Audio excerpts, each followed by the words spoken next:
Impro Theater and the cast and crew of this online performance would like to take this time to honor the indigenous peoples of the ancestral and unceded homelands we each inhabit, and to consider the legacy of colonization. In Los Angeles, we pay our respect to the Gabrielina Tongva peoples. Impro Theater supports the promotion of an anti-racist world, where we recognize diversity, equity, and inclusion as central to our values. We are listening, learning, and growing. We invite you to join us in taking action wherever we can to create a more just world.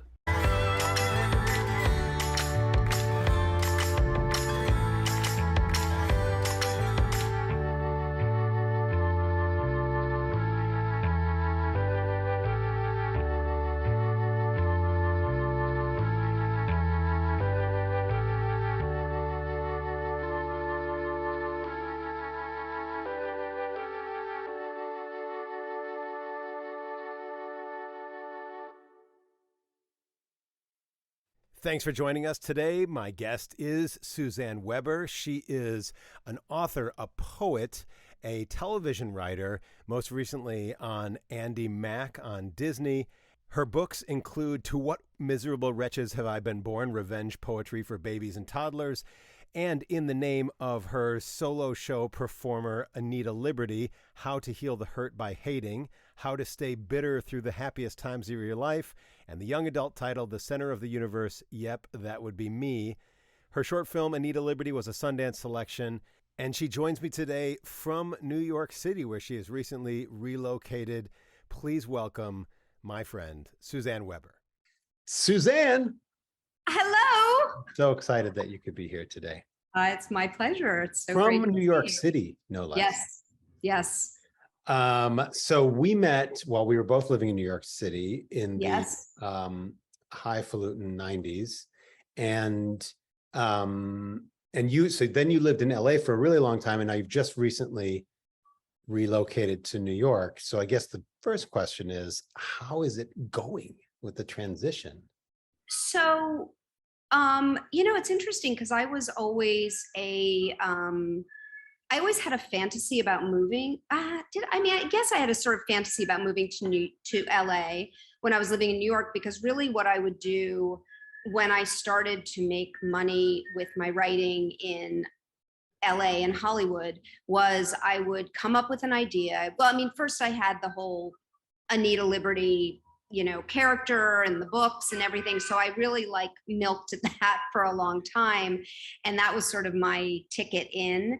And so I would have, I would be working on a pilot or working on development. So I would be flown out and to LA, and it was always very glamorous. And I sort of had this version of LA that was like hotels and sushi and, a car that I could barely drive, but I was driving. Because I really honestly barely drove. And I'm like, okay, here I am, on the LA highways. And I didn't really want to move to LA, but I really very much had this idea or version of myself as like a little craftsman. So I would make my little pots or my little textiles or my little ornaments, and I would pack them in my little rucksack, and I would go to the market, which was Hollywood, and I'd be spread out my wares and who wants to buy this, and they'd be like, okay, we'll buy this, and can you make this, and can you make this? I'd be like, yes, and then put my rucksack on and go to back to New York to my workshop and do it, and then whatever. And so I really had I was really able to do it from New York. So I was able to live the life I had in New York. And at that time also, and this is really how we met, I was performing regularly. So that was something. I would go out to LA and perform sometimes, but really I had a very a committed audience. And I just really loved the performing in New York. So I would make my money selling a pilot, and that would be my money for the year. And then I could do whatever I wanted in New York. And then I was with my husband, Chris, and we had how old was she? four, I guess four. And it was just sort of our situation in New York, our living situation, kind of like we bought a place, it didn't work out. It was just not great. And we couldn't quite figure out how to, it was sort of a moment where my child was going into school. And so it was sort of a moment of like, we're going to do it or we're not. And I think my father had passed away. And so I felt a little less encumbered here. And we just thought, we went out to visit, we looked at schools, like we spent like 2 or 3 months there, and we thought, let's try it. And then, because when you have a kid, you put that kid in school, and then you don't really want to uproot them, and you start making friends who have other, other like friends who have kids, and then it's a whole thing. And so we stayed for 14 years, launched my child off to college in 2021, and really it seemed, because also I started staffing, which was super fun, but then then the pandemic happened and the plug got pulled on something I was working on. And I just spent it was great to be in LA for the pandemic, but once that was over, I just, it just felt like I didn't have to be there and I could continue to do what I did. So I think I definitely want to staff again, because I found it like so much fun to be in a room with people. I mean, you have that experience all the time. I do not. I'm a solo performer. I don't have a writing partner. And so I all of a sudden had this experience of being with all these people.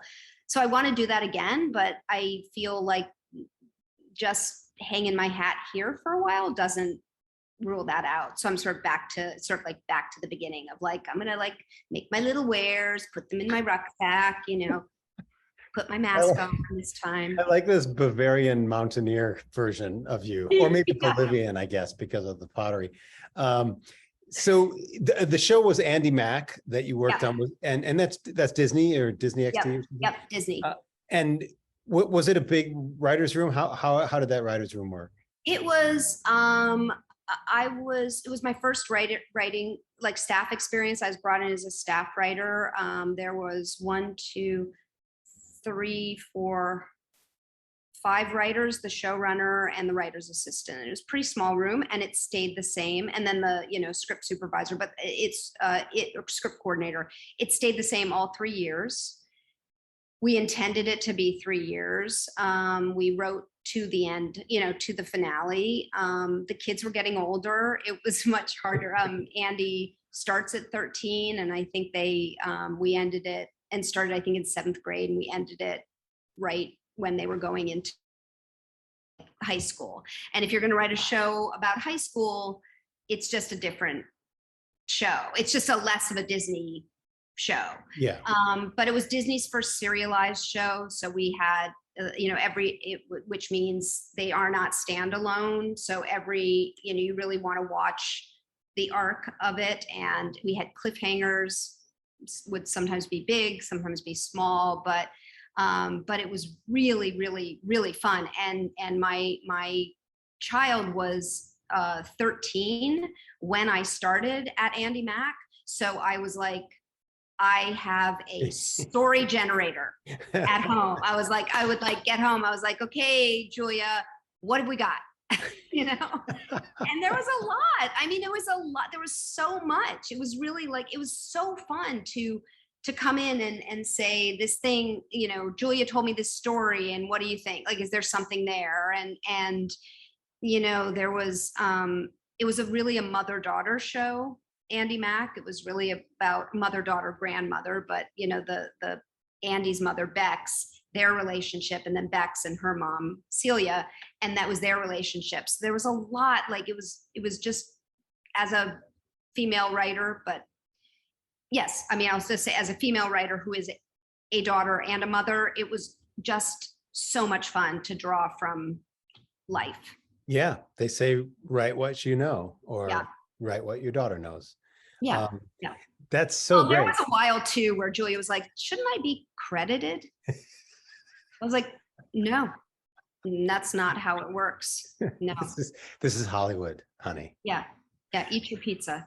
Um, well, that must have been a real fun experience, because you were known for years and years and years as a solo performer. You were a self-contained unit, um, in a world where we traveled in a world like going to comedy festivals and alt comedy events and things like that, where there were like duos and 3-person groups. My group had 7 people, for God's I sake, in it. know.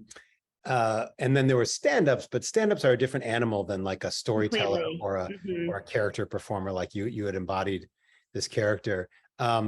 So transitioning from that into working with a group of people to write serialized episodic, that's a pretty cool and refreshing stretch. Yeah, I mean, I always wanted to, but I think that it's also like, the thing about the sort of the Hollywood animal is that because I came in with a very strong character, and I sold, like, that was my introduction. It wasn't just like, I wasn't sort of toiling away like on staff for a while and then I had an idea and sold it. Like, I was brought out because I had this fully realized idea, which was very episodic in nature, because I was telling the story of this woman's breakup and dating life and whatever. So it lent itself to that.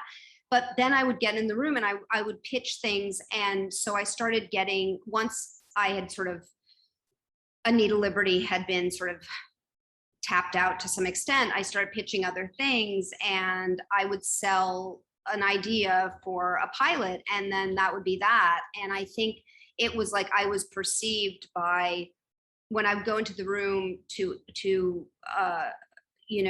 interview for a staff job or to try for a staff job, it's like I think people were confused by me. Like, it was sort of like, but you have this really specific point of view, and why do you want to be on staff? And you'd have to come in like an entry level, and like, why would you do that? And I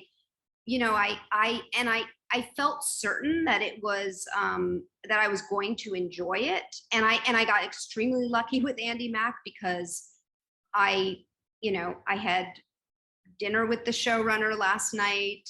The number 3 on the staff is coming to visit me in New York in 2 weeks, and then the writer's assistant is coming for a week after that. Like, I am really close to these people, and it really became like I'm not going to say a family, because you and I just discussed how annoying families can be. It was just like it was a really great group of friends. It was just like, I really all of a sudden had like these really, and it was completely run like a comedy room. It was not run like a kid's room, room that we were writing towards kids. It was like, we were just trying to tell the best show we could and the best story. And the creator, Terry Minsky, has this incredible voice and ability to not make kids sound like adults, but also to make them sort of authentically kids. And it's just a skill. And I just soaked it up. I loved that, the authenticity of that room, and the writing in it was great. So Do yeah, you think but for a long time it was hard. It was just hard, because I think people were like, oh, I don't know, you do that Anita Liberty thing, and you're really sort of caustic, and you're really like, you do this, like, I don't know if you're going to be able to gel in a room. And I was like, well, I don't know if you're going to be able to gel in a room. And then I'd leave. I don't know. It would seem like if a person had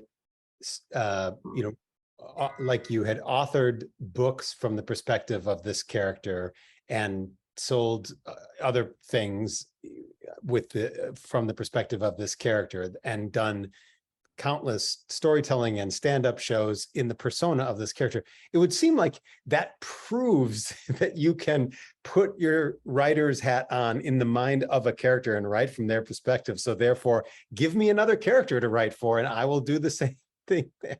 Yeah, although again, it's really different, because again, it was a singular point of view. Like, and I remember like the early, I think I was do you remember when, like, I mean, they do it a lot now with the networks, but do you remember HBO had like it's different than it is now, but like a writer's lab, Yeah. and so Yeah. you were invited into it. And I don't even really actually, I don't think it was an application. It was like they would just sort of pick people and somehow, and I'm making it sound like I should have at the time been like, oh my God, but it wasn't like that. Like we were all, there was just a little group of us doing alternative comedy. And so we're all just sort of moving in this world. And so I remember I did this HBO Writers Lab where they would bring you out to California and you would do your show in a theater. They had a dedicated theater. Do you remember The HBO that? workspace on Yeah, Seward Street. that's exactly right. And so I remember having a conversation with, and I was pretty like, I think that was after doing Aspen, or maybe it was right before, I don't know, because that maybe it fed it, I don't know. But I had been like performing for a long time in New York. I was really pretty comfortable with what I was doing and the stories I was telling and how I was telling them through this kind of comedic poetry and whatever, the whole persona. And I remember sitting with whoever was the head. I actually know who it was, but I'm not going to name him, the head of the program at that time, and him saying, you should think about doing other characters in the show. Like you should do, like, I think it was like Whoopi Goldberg's show was really popular at that time, or Lily Tomlin. And it was a style, right? Of like, inhabiting all these different characters. Tracy Ullman. That's New York. Oh. All right, New York. So it was like this telling like these stories, moving in and out of characters. And it is why I was never very good at improv, because I don't do characters. And I was sort of like, well, but I'm doing this thing. Like I was like, Yeah. and if it doesn't seem familiar to you because other people don't do it, that feels like I'm putting the alternative into the alternative comedy. So why don't you just back off and let me do it, So I think for that reason, it was, I think there was a question of like, can she write anything else? That conversation ended in a pretty serious fist fight, as I recall. Oh yeah. Yeah. Oh yeah. I think that is true in a lot of art, and particularly with acting, but where people see you do something and they see you do it enough, and then they're just like, well, that's that person's style or their brand or their whatever. And unfortunately, it can take a lot to convince people otherwise. Or it can take Olivia Wilde wanting to have sex with you, putting you in a movie when you're really only, you've never really acted before. And then maybe acting seems hard, but also maybe you're good at it, but you're not really good at talking about it. Yeah. I'm just saying.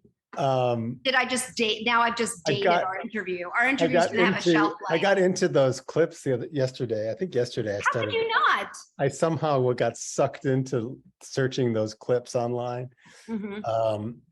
Because we have a mutual acquaintance involved there, and probably even another. Now that I think about it, weird. Yeah. I think that in my experience, people that can vibe in a writer's room, that feels like a really important skill to have in collaborative art making, like films and television and theater, just to be able to sit in a room with other creatives and or a director and or a producer and whoever else is involved, and not have a huge ego and be a monster about it and be precious about your ideas. I think just being the ability to be cool and also not be super precious about your own ideas is in itself a skill, like separate from the talent of creating something. Yeah, completely. And I actually, like, it's interesting. I'm a bit of an interrupter, and I don't do it to be I don't do it because I think that what I have to say is more important. Quite frankly, I get worried that I'm going to forget what my point Yeah. what my point was. And I'm like, I just have to like respond to this thing immediately. And I also am, the time between what's in my brain and what comes out of my mouth is very short. So I'm like processing as I go. And that was something I had to be extremely aware of in the room. And my friend Alex Hirschlag, who's an amazing writer, he's been in many, many rooms. His advice before I went into Andy Mack was, you have a notebook. I mean, have paper in front of you, just take note. If you have an idea, write it down, wait until and it's like, you really, honestly, you just have to wait your turn. There are obviously moments where everyone's like, yes, this and this and this, but you have to know that. I mean, I was very fortunate because I really did feel like my ideas were really truly the majority, and a lot, the majority of the time aligned with Terry Minsky, with the showrunner. Like, I saw what she was doing, I got it, like, and there was also, I think, for me also, as someone who's like produced my own stuff and, done my own stuff and written my own stuff and whatever, there was a tremendous relief in being able to sit back and help someone else's, realize their vision. Like, I felt great about that. I actually was surprised that I didn't have more ego in the game, that I wasn't more like, because the most intense part is when you have written a script. We all were, rooms operate in different ways, but we would get assigned a script, we would break the story, you would go off, you would write, have the assignment, you'd write your outline. Terry would go over that and make changes to it. We would get that to the network. Then you'd have those changes. Occasionally it would have to get rewritten at the outline stage, but not usually. They're usually just like, make this sure that in act 2, blah, blah, blah. And then you'd go off and write it, and you'd write it. And there was a lot, you felt like, I have this outline, this is going to be so easy. And then you get in front of your computer, you're like, oh, it was just like Bex and Andy do something funny and kind of connected and charming. And all of a sudden you're in front of your computer going, wait, so I have to come up with that. And so I'd be like, okay. And then the hardest thing is like, so you write your script and you have a certain amount of like, I've written this script, I'm a writer, I have some pride, and that goes up. Sometimes Terry would look at it and throw it back to you and say, this needs to change. But usually it would then go up on the TV screen in front of everybody, and everybody sits around, and the writer's assistant is on the computer making the changes, and everybody's pitching. So like, the joke that you think was like spot on, where you're like, oh my God, like, honestly, like they are gonna like carry me, like, above their heads around the room, like being like, oh my God, like, how do we get to spend time with you? You're so funny. Would be like, you would just all of a sudden be like, yeah, this isn't working. And then people would pitch on it. You just be sitting there like, it's hard, I guess that didn't work. I guess they're not going to hoist me above their heads on a beer. No, in fact, I'm going to go get a granola bar in the kitchen and no one's going to notice. But yeah, no, but like that. And then but I got used to, you just really do get used to it. And it really is in service to the show. And again, I imagine if you're on a show where you think the showrunner is making bad decisions or doesn't have a good sense of humor or doesn't know how to write, then I can imagine feeling like very frustrated. Yeah. I would guess that when you get into the room, people are like sort of eyeing each other, like trying to size each other up and that sort of thing. Are you just sort of airlifted into a writer's room if the show already exists? Or is there any sort of like bonding? Like, do you go out in the woods on a ropes course with each other to get to know each other better? I mean, you should, and there is certainly like I've never had the experience of like stepping into a situation. We were all new, although a couple of people, like Terry had worked with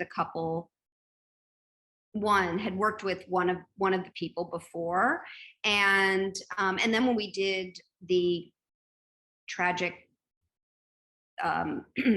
failed reboot of Lizzie McGuire, that was when like I was there, Sam Wolfson was there, Jonathan Hurwitz, who was our writer's assistant on Andy Mack, and he was then on a staff writer.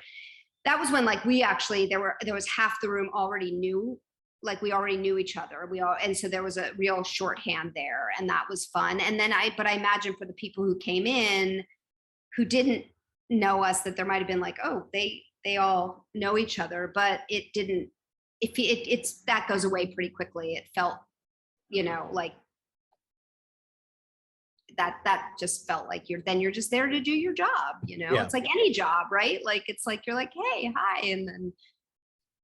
So talk me through the process just for a second. I'm fairly familiar with it, but I've never worked in a writer's room. So do you all kind of? I'm assuming that depending on the source material, the showrunner might have begun to assemble a Bible for the show that talks about what has happened with all these characters and where they come from, and et cetera.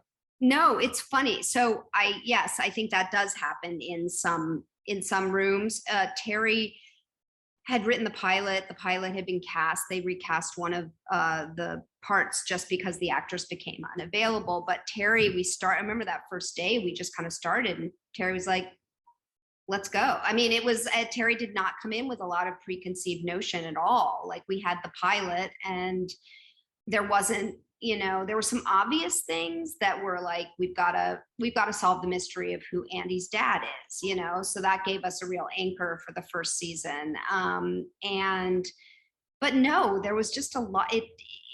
Terry was very, very organic about the process, and very like, didn't have a lot of preconceived notions. I think were I to, if one of my pilots ever went, like and it is a different landscape now, because I think so much because the limited series and the smaller rooms, and I think that the showrunner really does have to have like complete, like a lot figured out, because they just know they're not given time, Right. anymore. But so I think I would probably have a lot more figured out, but I'm not sure that's a good thing, because you really do want to use the people you've hired, like, I mean, I think, and it really worked. I mean, whatever Terry did, like, it was great. It was just a really, really fun, cohesive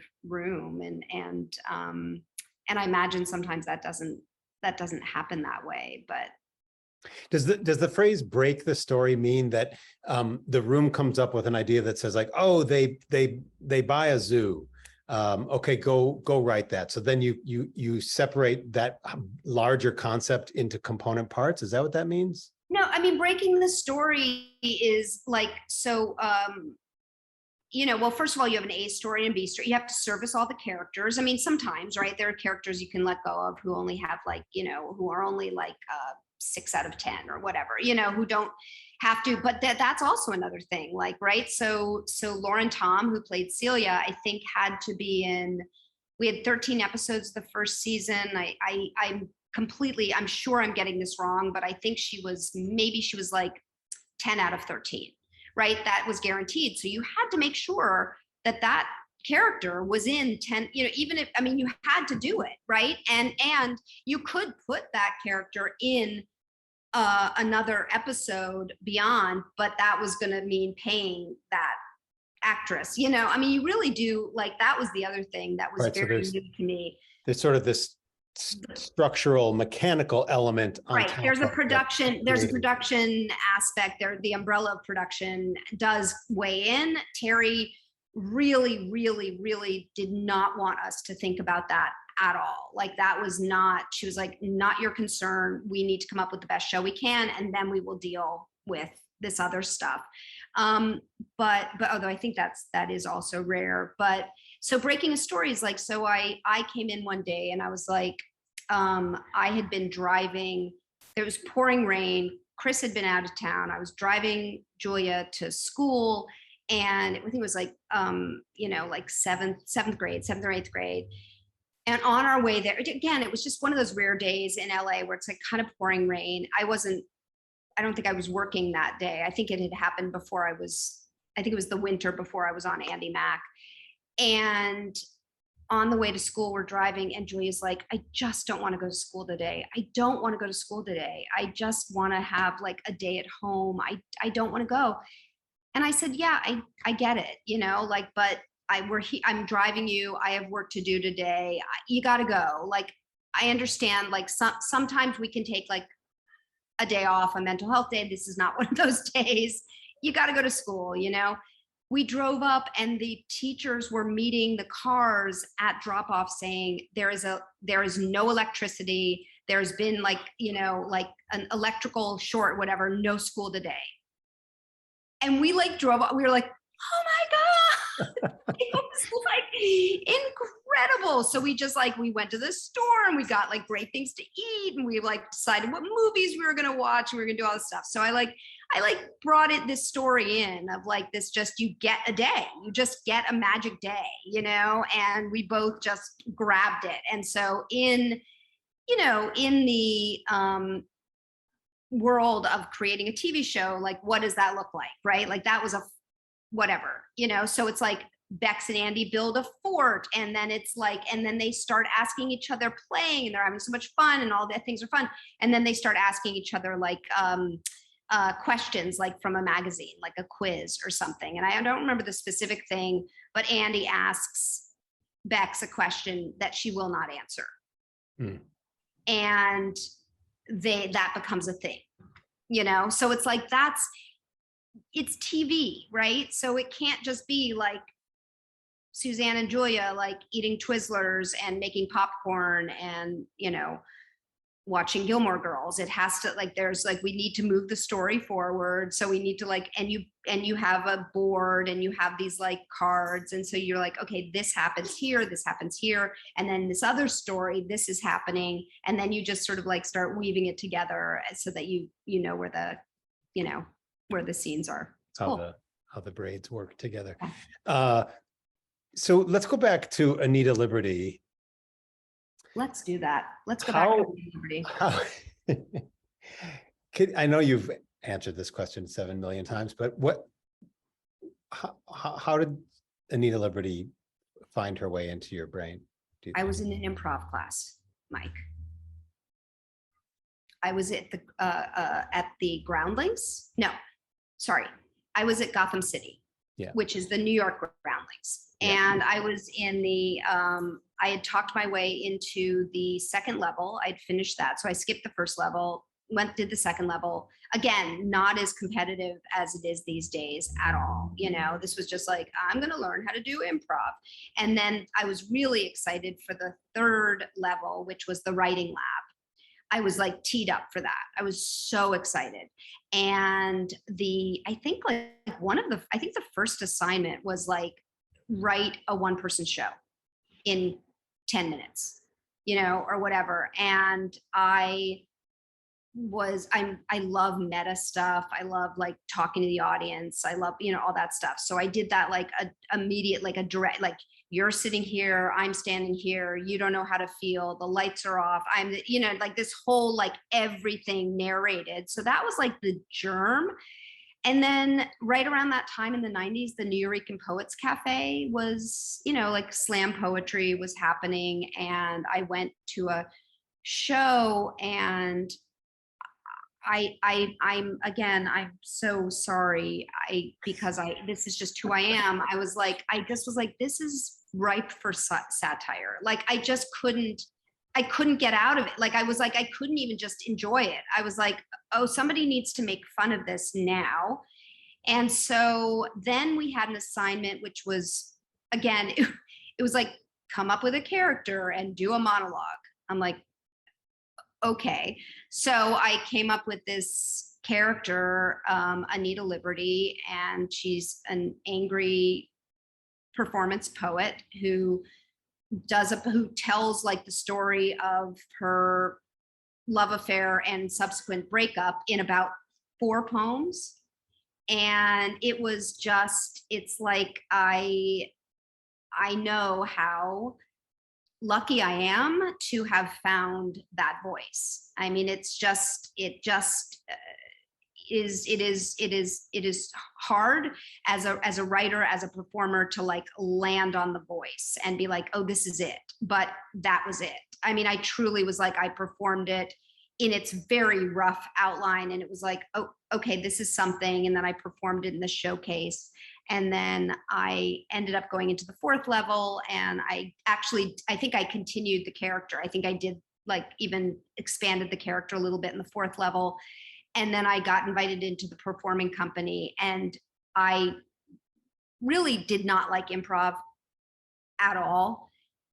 And so I ended up just writing sketches. Like I would just write sketches every week. And that's really what my part in the show was, is that I was just like the sketch writer. And then I would write for myself and for other people. And I always wanted Anita Liberty in the show, but the director never put her in. I think just felt like, again, like too singular, like not quite the right tone for this, whatever.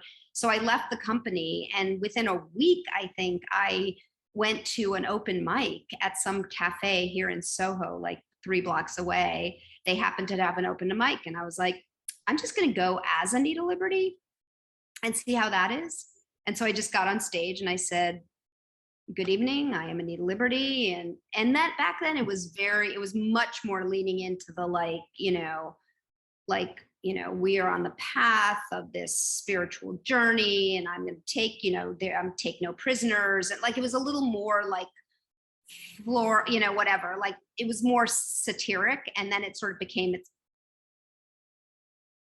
as Jonathan Swift has the intro to Gulliver's Travels is quite one of my favorite pieces of writing. And he says, if satire is done well, it actually becomes the thing that is being satirized, which is absolutely true in my case. And it just worked. And then they were like, the guy emceeing was the guy who was running. He's like, well, like, Anita Liberty's going to be back like in 3 weeks on this date. And I was like, oh, I guess I have a date. And then I just started using that as my performance space and working out poetry. And I just loved it. I loved that, like performing all the time and coming up with new poems and, coming up with like writing the show and the intros. And, it was just, it was a blast. Yeah. And you published, and Anita Liberty published 2 books, three books, yeah. And then one, and then Suzanne Weber got one at the very end. I had a friend who had money to do a short film with IFC, and he asked if we could write Anita Liberty together, which we did. And at the end of that short film, Anita Liberty has transcended her breakup and succeeded and has triumphed, and is at a show that is packed, and there's a table that is selling her book, How to Heal the Hurt by Hating. And when that film was on, it was IFC at the time, but Bravo was also running it. And there was a review in the New York Times for like sort of anti-Valentine's Day content. And they mentioned How to Heal the Hurt by Hating. And I started getting calls from publishers. And I had a website with HBO.com. It was weird. It was like a website. It wasn't like, there was no video, but it was all like text and pictures. And and it was like, and HBO.com had just, this makes me sound like I'm 107, but honest to God, it was like, and there are people putting together a thing called the internet. But it was, I was doing so I had I had been generating some material that was beyond poetry, like so little like diary entries and little like things, and stuff. And when I would start to talk to publishers, they're like, do you have this book? Like, we want this book. Do you have this book? I was like, of course I have this book. Absolutely did not have that book. So, but I got a book deal, and it was great. And that was really fun. And I met a graphic designer at a temp job. I was a temp for many, many years, and he started doing my flyers for my shows. So I hired him to do my book, and he was amazing. And then that was, and then once the book got, once it was sent to the publishers, then Hollywood started calling and they wanted to make a movie, which I had no interest in. I wanted TV. I just wanted TV. I was like, it's so much more fun. Yeah. I was like, the funniest movie does not make me laugh as hard as the funniest TV show. Really? Yeah, I guess that's that. Now that I reflect on that, that seems to track with. I mean, I'm not sure it's completely true anymore, but it certainly was true then. Like, it was like the days of like Seinfeld and Friends and Mad About You. I mean, I was just like, I really was loving TV, and I was loving like TV about relationships and friendships, and I just wanted that. So if sorry, spoiler alert, I didn't get that. I didn't get that TV show. I wanted it, didn't get it. I have noted that. Mhm. Speaking of the East Coast Yes. and Julia going to college, Yes. she is not at Amherst. No, didn't even apply to Amherst.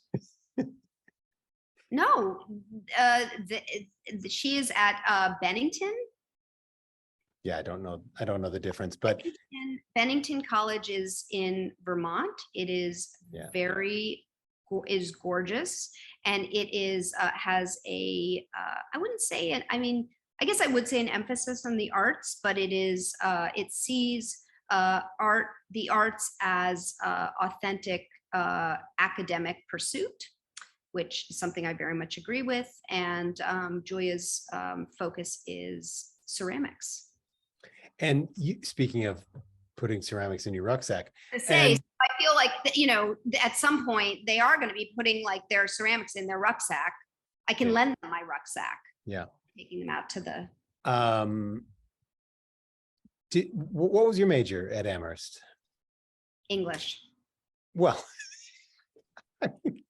I'm an actor, and my major was psychology. I was pre-med, but I'm an actor, so. Okay, yeah. I mean, I suppose I could have majored in like philosophy or sociology, or whatever, but like, yeah, it was just English because it was easy and I didn't have to do much work.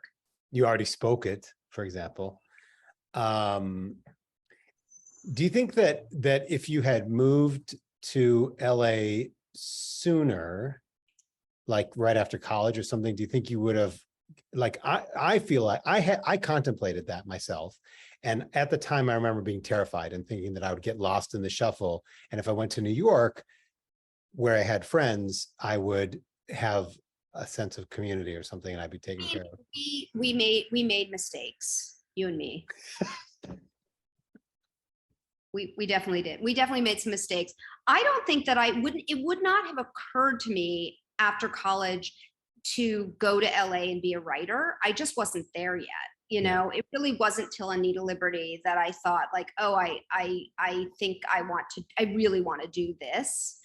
And then it was just Anita Liberty. And then I was like, then I just wanted Anita Liberty on TV. So anything else that came after that was just sort of like, I guess I'm just doing this thing now, and so it wouldn't have occurred to me, but if it had occurred to me, I would, both you and me, if we had gone out after college, we would be those people where they just back trucks full of money up to you. We missed it. We could have done it. Yeah. We really could have, and we didn't. I would be regret. I would be a monster. So I would have murdered people by now if I had all that money. I know. I would have ordered beheadings. So I'm glad, frankly, Suzanne. Good. That I didn't have to take on that responsibility. Yeah. So you're back in New York. You and Chris are taking care of your mother's art and looking forward to putting together a retrospective of it. Tell me about that. And I know that you told me humbly that Chris is doing most of the work, but just tell me about the venture of taking care of your mother's art and curating it. And well, should I go turn on a light? I feel like I'm losing my light. You're welcome to, but you look fine to me. Listen, if it comes to a point where you actually can't see me, I'll send up a flare. Will you? Okay. It's so it's God, that's such a big question. My mother was an extraordinary talent, extraordinary artist. And I mean, truly, just like it's beyond. Like we are finding, I was just saying to a friend of mine, there are these flat files with all these whatever pieces that she sort of did and whatever filed away, and I could close my eyes, pick one out, frame it, hand it to you, and you would be like, oh, are you sure? Like, oh my God, right? And it's just, she was so prolific, and she never stopped. It was absolutely incredible. Like she was just a true creator, a true artist. It was very rare for a woman of my generation to have a mother who worked, but also a mother who worked as an artist and who was successful as an artist. It is very rare. I mean, there are not a lot of us, right? And it really gave me the blueprint for being an artist, for being a creator. I mean, it was, and so I feel like, so that part's easy, right? Like the sort of like, embracing. It's not like we're going through stuff and going like, like what do we do, like we can't throw it out. The stuff is extraordinary. I want her to have a retrospective. Her style changed. She was very fluid. She really could do anything, and I think there's a story there. Of course, because I am a writer, I am thinking about the narrative. And I think that when Chris and I start to talk to different museums and collectors and funders and galleries about a retrospective, it will be very similar to when I am going in to a bunch of creative executives and pitching a show, and I think, during the pandemic, I did not create the content or have the meetings that you had by any means. I did a lot of watching TV and eating snacks. But I did I did pitch something because my mother died at the beginning of the pandemic, and I pitched a show called My Mother's Keeper, which was all about how my mother's ghost is like literally with me. I don't want to say literally because I don't believe in ghosts, so I'm going to take that out. But let's say this, my mother's voice is literally in my head all the time. We got her this really amazing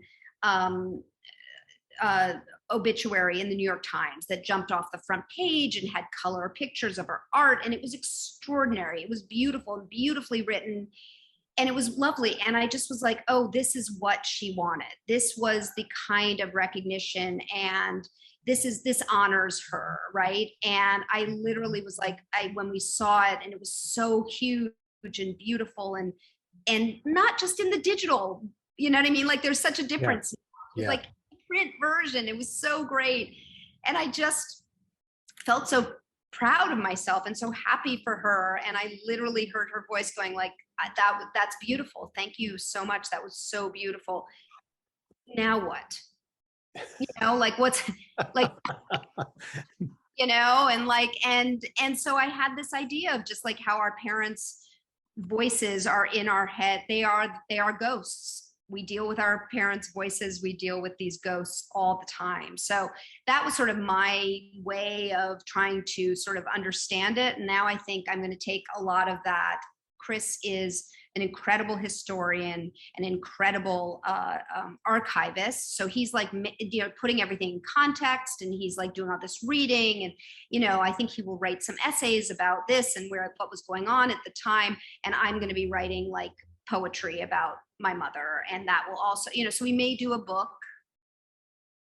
Cool. I just think it's going to be something, I think it's going to be what it is. And I think it is going to be something that I think, like I'm not sure. It feels like I think I'm going to take who I am and what I can do and try and extend it to this, while at the same time trying to get myself the recognition I deserve. Because honestly, watching my husband, my husband, work incredibly hard at getting my mother the recognition she deserves. And I am like, should you not be maybe working that hard to get me the recognition I deserve? Or Yeah. maybe not. I don't know. I think you could take a lesson from Anita Liberty on asserting yourself that way. Yeah. Yeah. I looked I'm losing at that's a beautiful article about your mom and great pictures of the art and really, really inspiring. I mean, that in itself, you know, I used to think that I was going to be a person who saw an article or heard a news story and immediately wrote the movie or wrote the TV show about it. That still hasn't happened, but Again, that regrets. that piece is very much the kind of thing that could inspire a person who is not her daughter to write a show or create a retrospective or yeah. I mean, I can't and if I didn't love the work as much, I don't think I'd be as into it. But it really is, we do not,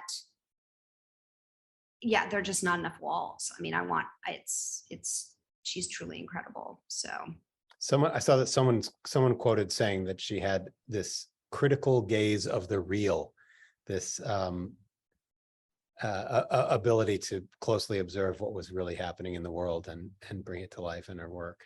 Well, I mean, that's it's funny because I can't, my dad was a lawyer. There was a period of time where he was actually president of National Lampoon. So he was extremely funny and hung out with funny people. But it is interesting because I'm really not, I'm a crafty person, but I'm not really an artist. But I can see the similarities in how my mother and I see things and process them and then put them out. It's like I do feel like my mother's daughter. Yeah. There's a piece that I think is probably your father's law firm that's in that Times article, and it looks like the logo for Mad Men lifted their idea directly from her piece. Yeah, that's what we think. It is. It's so obvious. And actually, there was like in the she has some lucite cubes that have those businessman. That was her work in the 60s. That was what she sort of first became known for. And those are in the Museum of Modern Art here. And in fact, in the little card with her name and stuff, they actually say this, like, clearly the inspiration for Mad Men, and they have never admitted it. We never went after them. It just wasn't my mother's thing. My dad, being a lawyer, was like, never get into, a lawsuit. And but it's so obvious to me that they were looking for artists from the 60s to, who were not recognized, so they wouldn't come after them. But it is so clearly her stuff. Yeah. Well, that really sounds like a project that could take you in a lot of directions. Combining your mother, like collaborating with your mother and Chris to create the next step, the next chapter. Yeah. I mean, it's interesting. I mean, we'll see. It's like, again, like the move has been so all consuming, there's my own stuff, right? It's not uncomplicated relationships with parents. And so, so it's like, I want to do that. And I also want to, like, I still have like little ideas for pilots, and I sort of weirdly I kind of want to perform again, but not really. I don't know. I'm not sure. I'm very conflicted. I think at this point, I think I would have like maybe 10 people over and be like, I'm poetry, which is essentially the equivalent of like having a dinner party and breaking out the guitar and being like, Anniversary shows and reunion shows are very big right now. And if there was a Anita Liberty reunion, with myself, yeah, you and Anita. That's pretty good, actually. I like it. Oh my God, amazing. We've just figured that out. The Anita Liberty reunion tour, I think, would be a hit. Yeah, that's amazing. I mean, come on, because there are new perspectives. The world has changed a little bit. There's new perspectives to have. I did the during the pandemic, I also did Anita Liberty's PPE, which was the pandemic poetry edition. So yeah, no, and I've been writing. I still am writing. I really am. The light is, I really feel like I'm fading. Well, Here's what I feel like. We're almost out of time. I feel like it's like Back to the Future. And the less I can see of myself, the less I feel like I exist. Yeah. So you have to get the flux capacitor and watch this. Chris, honey. Actually, don't watch that. He's not listening. I thought he was just going to snap to attention and turn on some lights. It did seem that way. It didn't. I mean, I obviously thought that too. That's not what happened. It didn't happen. Well, Suzanne Weber, thank you for being on the show. So I'm not even going to turn the lights on. I'm just going to fade to black. That's what's happening. Yeah, that's what you're going to keep talking until you fade to black. It's the slowest fade to black. I'm really excited to hear more about what it's like to be back in New York. I've visited a few times. I've worked there a little tiny bit in the last few years, but haven't been back for more than a few days at a time. So I'm curious what it's like to compare living there after so many years. Because, you know, people say about New York is that your greatest, you know, like if you've lived in New York, people say live in New York at least at one point in your life. I mean, you grew up there. So it was weird for me. I mean, I fell off a turnip truck from Wisconsin and lived there for a while. And so it was the greatest thing in the world. But now having not lived there in a while, I wonder if kind of like the energy and the hustle and bustle would wear me down, or it 100% wears you down, you know, like, and also I'm in my childhood home. Like, it's so weird.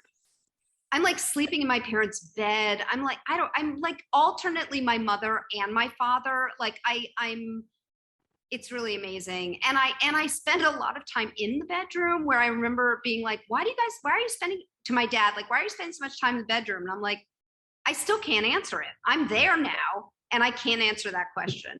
There are other places to sit, but somehow just hanging out in bed seems, I don't know. That's a lawyer looking at briefs, or an artist penciling ideas. That seems like a Really? bad thing. Yeah. I write in bed too. Do you write in bed? No. I write in bed. I love writing in bed with my laptop. Finally. Yes. Will you offer some advice to would-be creatives of any age, maybe separated into creatives generally and artists, and then maybe a special shout out for younger people? No.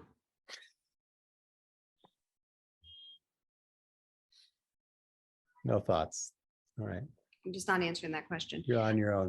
No, I absolutely. I have, first of all, make sure that when you're going to do an interview, that your only light is not natural at a time when the sun is going down. That's my first bit of advice. That's good. That's good advice right there. Second advice is you just and this is like, I feel like this is not advice now, because it's everyone knows this, is not just to create your own content, but to write. I just think the one person show is the best. I just do. I just think it is the best. Like I just saw Alex Edelman, Just for Us. Was that in LA or? I haven't seen it. Oh my God, it blew my mind. And I just feel like it's a blast. Like, I just feel like it's like, tell these stories, go back to like these, just find some story in your childhood and turn it into something or whatever. I just think it is even if you're young, I think writing the memoir is hilarious. Like, I just think the one person show, pick the funniest story, the weirdest story in your life, and turn it into, I love the monologue, and I just think it's authentic. You're talking to the audience. Like, I think it gives you so, I mean, the other thing for me is that I built a character who was confident. So it's so funny. It's like, I go on stage and I'm like, I don't give a shit what you think. Like, and that is it built into the character. It's amazing. And it's a line you walk, because you can't be like an asshole to the audience. But like, there have been times where I performed to 2 people and I'm like, well, I guess this is happening now.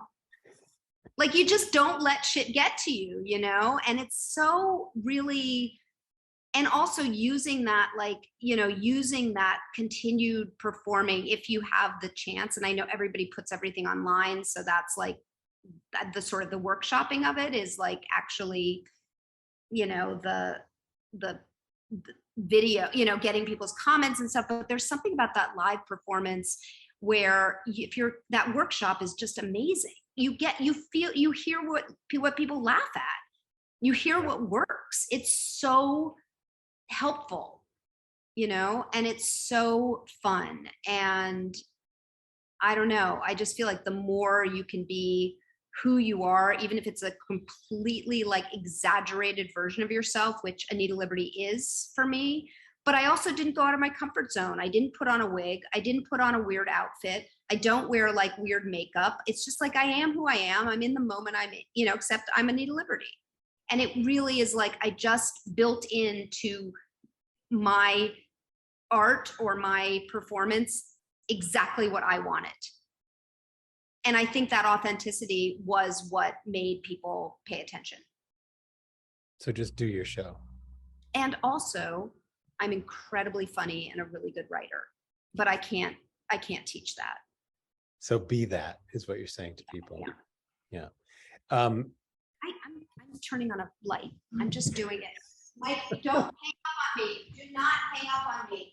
This interview has been brought to you by Sunset in New York City. Look. Welcome back. Hello. That's so much better. Okay. I mean, it has a totally different vibe than the beginning of the interview. Like, this is like a little like, It's really cocktail hour kind of a thing. Yeah. Well, that's I think telling, journaling, telling people to write down their life, write down their thoughts, and then finding some structure around it is great advice. I didn't get that advice when I was, coming up in the world of acting, and it was just get on stage and do something, basically. Right. I mean, I love memoirs, and I love people telling authentic stories, and I love, I don't know. I mean, and also like, maybe, I don't know, it's just like, and you just really sort of have to be like, this is what's happening now. Do you know what I mean? Like, and I realize it's, it does come pretty easily to me. It's sort of built into my, like my performance persona. But I really do think that also, if the audience feels comfortable, then that's like 70% of it, right? Like, it's like, you just have to make sure the audience like knows that whatever happens is going to be fine. You know what I mean? Like, you're not like, needy, you're not looking for like, just, know, and yeah, I mean, I guess it's just, I mean, I guess journaling and stuff, but I do feel like that. I like the one person show. I'm just a fan. And I think you would have been amazing at it. I do. I mean, it's not too late. Let's workshop it. Thank you. Do you want to? Oh, all right. Send me some ideas. I have plenty. Well, this has been a long lead up to me getting Suzanne to produce a show for me, and appreciate everybody listening and watching. You played it wasn't the longest con, but it wasn't the shortest. It wasn't David Mamet's House of Cards, but it was close. thank you, Suzanne, for being on the show and talking about all these things. And we will see you in New York at some point, I hope. Love that.